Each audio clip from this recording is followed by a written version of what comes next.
c'est disposé en 3 parties. La console opérateur qui est entièrement réglable, donc vous pouvez l'ajuster pour être à l'aise.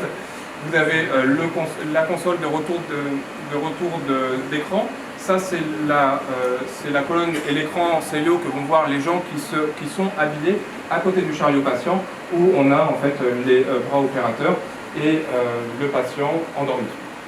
Alors pour quel type de prise en charge? Les indications, les chirurgies qui se font actuellement au robot, les indications sont en train de s'étendre progressivement. Sur le CH de Dax, ça sera principalement donc de la chirurgie viscérale, gynécologique et urologique.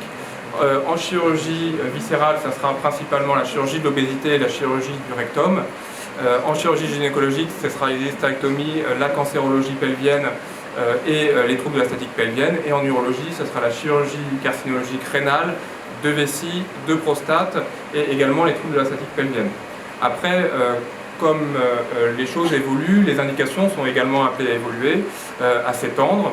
Et puis, on verra ensuite en fonction des spécialités, mais pour l'instant, c'est les interventions qui se feront sur le CH de Dax.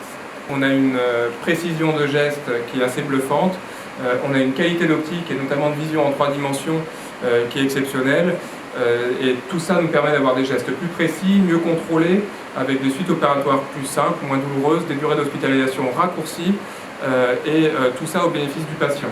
Ça permet aussi d'avoir un plateau technique absolument complet sur le CH de Dax, ce qui permet à chaque patient de bénéficier de ce qui se fait de mieux en termes de technologie au plus près de chez lui et sans être forcément obligé d'aller sur des centres de référence, vu que maintenant le robot Da Vinci est ce qui se fait de mieux en termes de chirurgie. Donc ça veut dire que de toute manière, on ne fera pas mieux ailleurs en termes d'équipement, on est en mesure à Dax d'être à la pointe de la technologie en matière de chirurgie. Et ça, c'est un vrai plus pour les patients.